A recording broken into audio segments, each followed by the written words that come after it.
Happy Friday, everyone, and welcome to Firstpost America. I'm Eric Ham, coming to you live from the nation's capital in Washington, D.C. And coming up, President Donald Trump offers a rare rebuke of Russia's Vladimir Putin and is a third term in the cards for Donald Trump. We've got the latest on that and more, but first, the headlines. Apple reportedly plans to move all iPhone assemblies for the U.S. market to India by next year in a bid to reduce its dependence on China. California surpasses Japan to become the world's fourth largest economy, even as President Trump's tariffs threaten the state's fast-growing wealth. A small plane crashes during a parachute training drill near a popular beach town in Thailand, killing 5 police officers and seriously injuring one other. The health of Brazil's former President Jair Bolsonaro worsens a day after he received a court summons in his hospital bed. And the Vatican makes final preparations for Pope Francis' funeral on Saturday as 50 heads of state and 10 reigning monarchs confirm their attendance.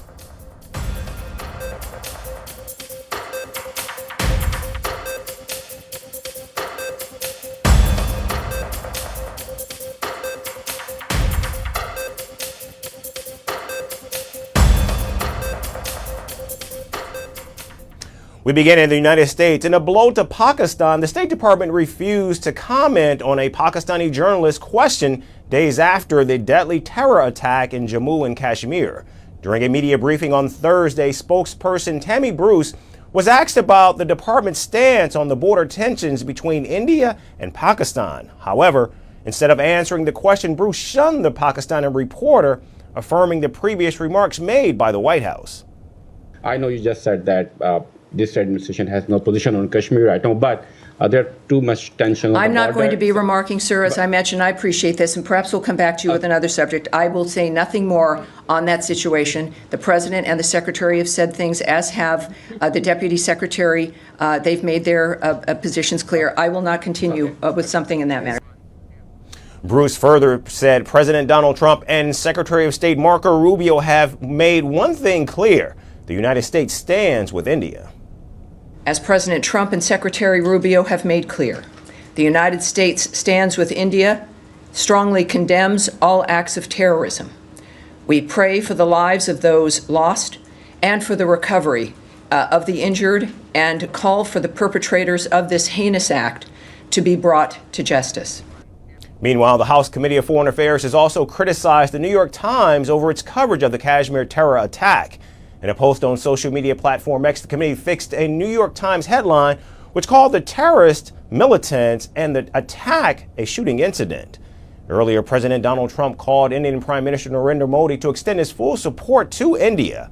As many as 26 people were killed after terrorists opened fire at a group of tourists in Jammu and Kashmir's Pahalgam on Tuesday.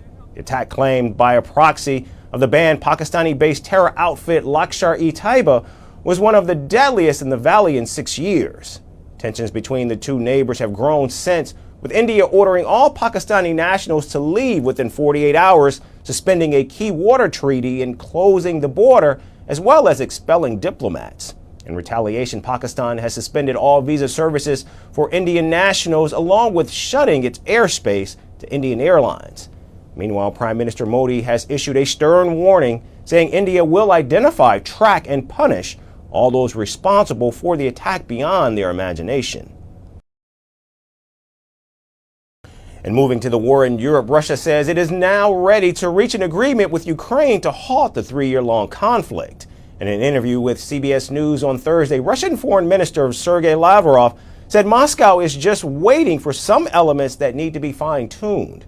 His remarks came after Russian forces launched the deadliest air assault on Kyiv in months, killing 12 civilians. And when asked why civilians were targeted, Lavrov said Russia only attacks military targets or civilian sites used by the Ukrainian forces. The Russian foreign minister also praised President Donald Trump, saying he is the only leader on earth who addressed the root causes of the conflict. Meanwhile, President Trump issued a rare rebuke of Russian President Vladimir Putin on social media, asking him to stop his military offensive against Ukraine. President Trump said, and I quote, I am not happy with the Russian strikes on Kyiv. Not necessary and very bad timing. Vladimir Putin, stop.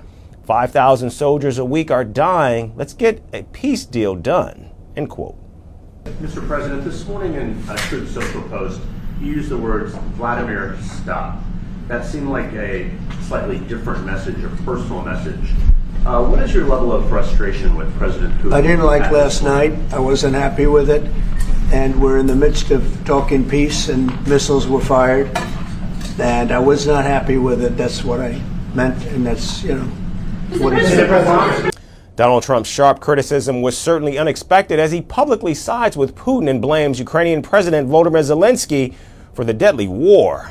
Now, just a day before the commander-in-chief clashed with President Zelensky for refusing to formally cede Crimea to Russia, President Trump also suggested that Putin is easier to deal with than President Zelensky. I think we have a deal with Russia. We have to get a deal with Zelensky, and I hope that Zelensky, I thought it might be easier to deal with Zelensky. So far it's been harder, but that's okay. It's all right. However, the president's latest disapproval of Putin shows his growing frustration with the stalled peace negotiations between both Russia and Ukraine. And as the war continues to rage, it's still unclear if Lavrov's comments are true or simply more posturing by Russia. And in the United States, a new wave of political merchandise is turning heads, not just for its bold messaging, but for what it might signal about President Donald Trump's ambitions beyond the end of his term. The Trump online store is now selling a fresh line of gear emblazoned with Trump 2028, a slogan tied to the next presidential election. But the twist is that Donald Trump is constitutionally barred from running again. The 22nd Amendment clearly states, and I quote, "No person shall be elected to the office of the president more than twice." And President Trump has already served one term from 2017 to 2021 and is currently in his second. But that hasn't stopped the president from hinting that he might pursue a third term. Talk about a third term now, because no matter how you look at it, we got a long time to go. We have a long time. We have almost 4 years to go. And that's a long time. But despite that, so many people are saying, you've got to run again. They love the job we're doing. Most importantly, they love the job we're doing. Legal scholars and political experts, including President Trump's former attorney general, have cast serious doubt on such a move. In fact, they caution that amending the U.S. Constitution is an uphill battle. It requires a 2/3 vote in both the House and Senate, followed by approval from at least 38 out of the 50 state legislatures. The clear language of the 22nd Amendment, a president can only be elected twice.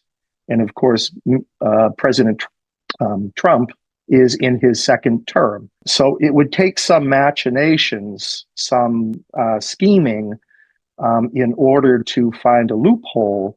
And I think that's what Mr. Trump is talking about now, when he's looking to run for a third term. Still, the Trump 2028 merchandise has hit the market with full force. In fact, a recent post of Eric Trump showed him modeling a bright red Trump 2028 cap, which sells for $50. And the slogan on the product's listing reads, "The future looks bright, rewrite the rules with the Trump 2028 high crown hat." Also for sale are t-shirts in red and navy blue priced at $36 with the phrase printed on the front, "Trump 2028, rewrite the rules."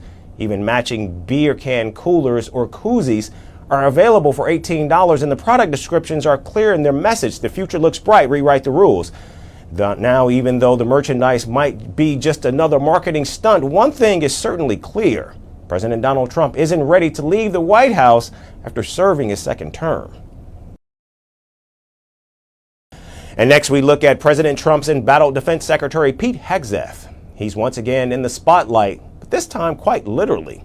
The former news host has reportedly refurbished a green room inside the Pentagon into a makeup studio, complete with a director's chair mirror and lights. And the Pentagon insists the upgrade was cost effective, despite reports estimating that the changes ran into several thousands of dollars. The makeover comes amid growing scrutiny over Hegseth's handling of classified information. Here's a closer look at how a little powder and a lot of scandal are redefining the Pentagon's public face. who says war rooms can't have a little glam. US Defence Secretary Pete Hegseth has taken it upon himself to give the Department of Defense a little makeover.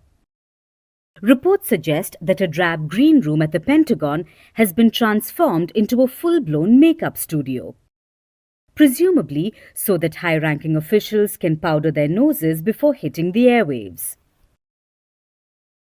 Reports estimated the cost at several $1,000s, but the Pentagon has defended Hegseth and denied all these reports. In a tweet, it simply described these reports as trash. So what are these modifications and upgrades? A Defense Department spokesperson said the facelift involved minimal frills, just a director-style chair, a mirror, a makeup light and a new countertop, all assembled using existing Pentagon inventory and in-house craftsmanship. And now Hegseth too has replied to these reports with a tweet. He wrote, and I quote, "Totally fake story. No orders and no makeup, but whatever."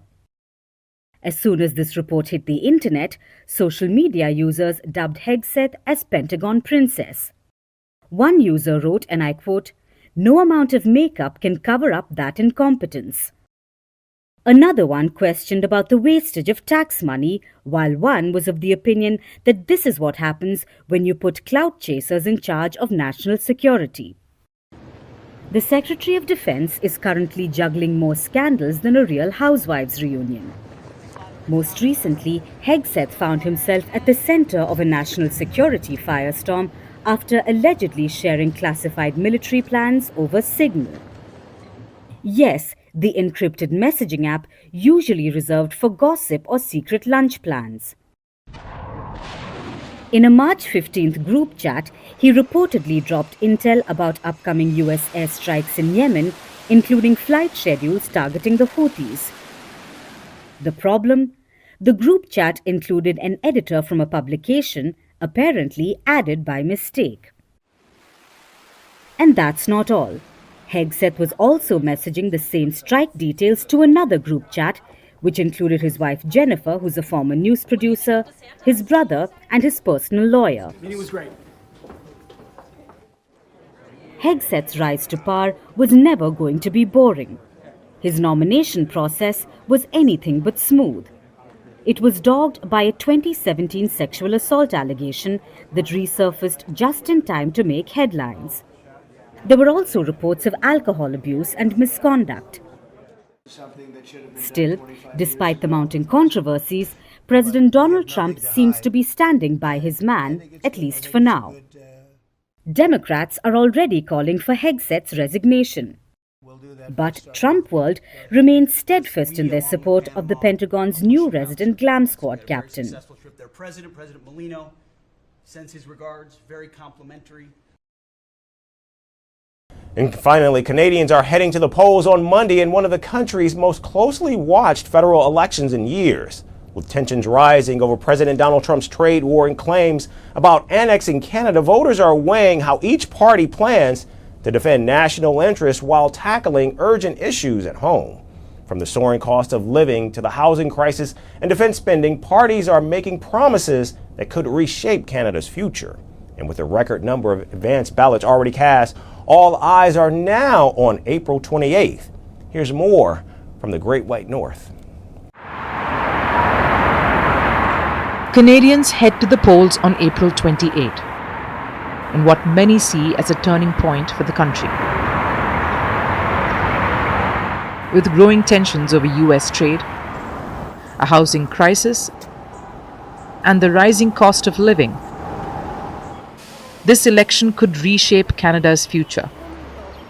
I, Mark Carney, do swear that I will be faithful and Prime Minister Mark Carney, who took office just last month, called a snap election seeking a strong mandate. heirs and successors. Who's ready to axe some taxes? The former central bank governor faces conservative leader Pierre Poilievre, who is riding a wave of populist support.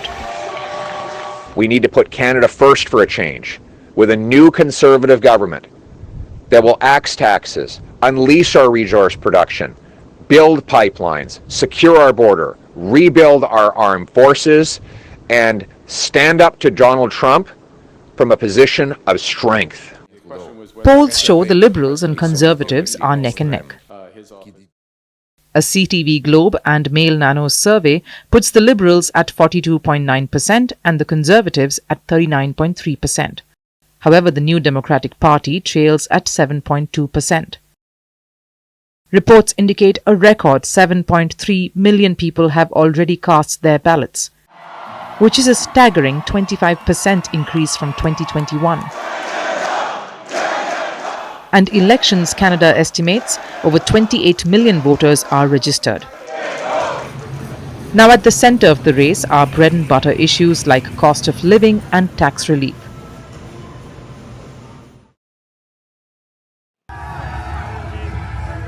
All parties are proposing relief from rising costs. The Liberals promise a 1-point cut in the lowest tax bracket, while the Conservatives have pledged an even sharper reduction.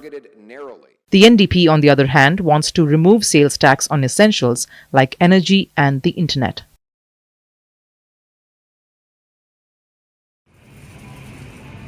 US President Donald Trump is also a major factor in this campaign.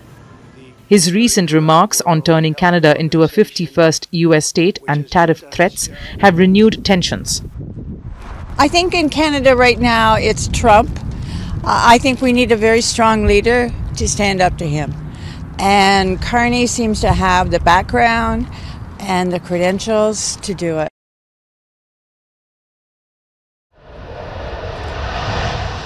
Another key issue is defence. Canada faces pressure to meet NATO's 2% GDP spending target. Both Liberals and Conservatives aim to hit the target by 2030. The Liberals propose over $18 billion over 4 years, while the Conservatives have promised over $17 billion and Arctic bases. The NDP, meanwhile, targets 2032 and wants to cancel fighter jet contracts with US firms.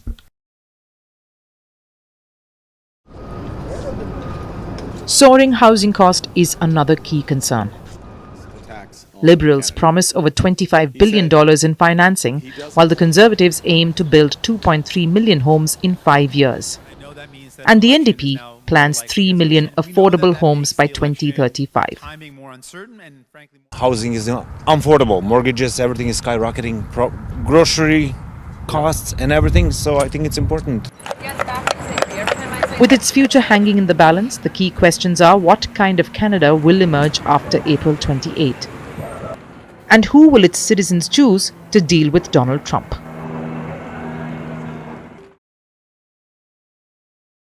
That's First Post America for this Friday, April 25th. I'm Eric Ham, signing off from our studios here in Washington, D.C. Thanks, everyone, for tuning in.